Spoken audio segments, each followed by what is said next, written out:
যারা content monetization এখন পর্যন্ত পাননি তাদের জন্য আমার আজকের এই ভিডিওটি। আপনি যদি কন্টেন্ট মনিটাইজেশন পেতে চান, কি বর্তমানে কাজ করতে হবে এবং কিভাবে কাজ করলে আপনি সহজে কন্টেন্ট মনিটাইজেশন পাবেন, সেই নিয়ে আজকে বিস্তারিত আলোচনা থাকছে। ভিডিওটি একটু নতুনদেরকে দেখার সুযোগ করে দেবেন।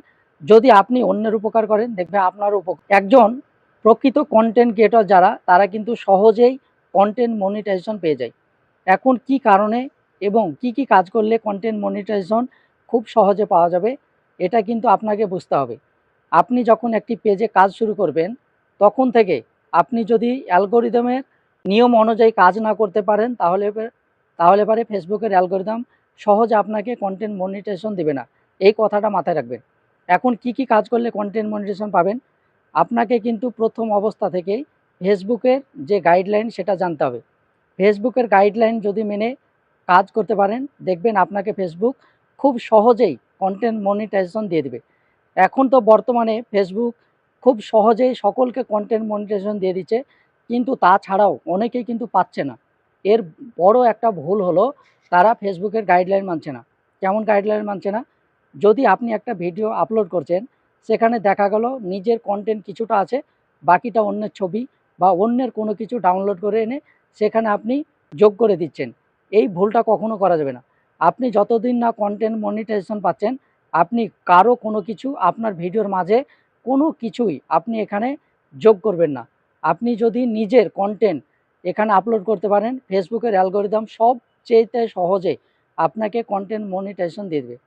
এবার দ্বিতীয় নম্বর হচ্ছে, আপনারা সবচেয়ে ভুল করেন, আপনারা ভিডিও না দেখে কমেন্ট করেন। এটা হচ্ছে সবচাইতে ফেসবুকের বড় একটা স্প্যামিং। আপনি যদি ভিডিও না দেখে কমেন্ট করতে থাকেন আর এটা যদি দীর্ঘস্থায়ী হয়, তাহলে পরে আপনাকে ফেসবুক কন্টেন্ট মনিটাইজেশন সহজে দিবে না। দেখা যাবে আপনি এই স্প্যামের কারণে তাদের কাছে চিহ্নিত হয়ে যাবেন আর আপনাকে সহজে কন্টেন্ট মনিটাইজেশন দেবে না। তার জন্য আপনারা চেষ্টা করবেন ভিডিও দেখে এখানে গঠনমূলক কমেন্ট করার। এতে ফেসবুকের অ্যালগোরিদমের কাছে আপনার পেজ বা প্রোফাইল সবচাইতে ভালো থাকবে। এবার তৃতীয় নম্বর হচ্ছে, অনেকেই কিন্তু এখানে কাজ শুরু করার পর নিয়মিত কাজ করে না। আপনি যদি নিয়মিত কাজ না করেন, তাহলে ফেসবুকের অ্যালগোরিদম আপনাকে অ্যাক্টিভ হিসাবে ধরবে না। আর এই অ্যাক্টিভ না থাকার কারণে আপনাকে কিন্তু কন্টেন্ট মনিটাইজেশন সহজে দিবে না। তাই আপনাকে অ্যাক্টিভিটি দেখাতে হবে প্রত্যেক দিন। আপনি যে টাইমে যে ভিডিও ছবি আপলোড করেন, একই টাইমে সেগুলো আপলোড করার চেষ্টা করতে হবে। আর এই কাজগুলো যদি দীর্ঘ একটা সময় ধরে করতে পারেন, আপনাকে ফেসবুকের অ্যালগোরিদম বুঝতে পারবে, চিনতে পারবে। আপনার খুব সহজে কিন্তু কন্টেন্ট মনিটাইজেশন চলে আসবে। তো যারা কন্টেন্ট মনিটাইজেশন পাননি, আমার এই কথাগুলো মেনে একটু কাজ করেন, দেখবেন ফেসবুকের অ্যালগোরিদম আপনাকে খুব দ্রুতই কন্টেন্ট মনিটাইজেশন দিয়ে দেবে।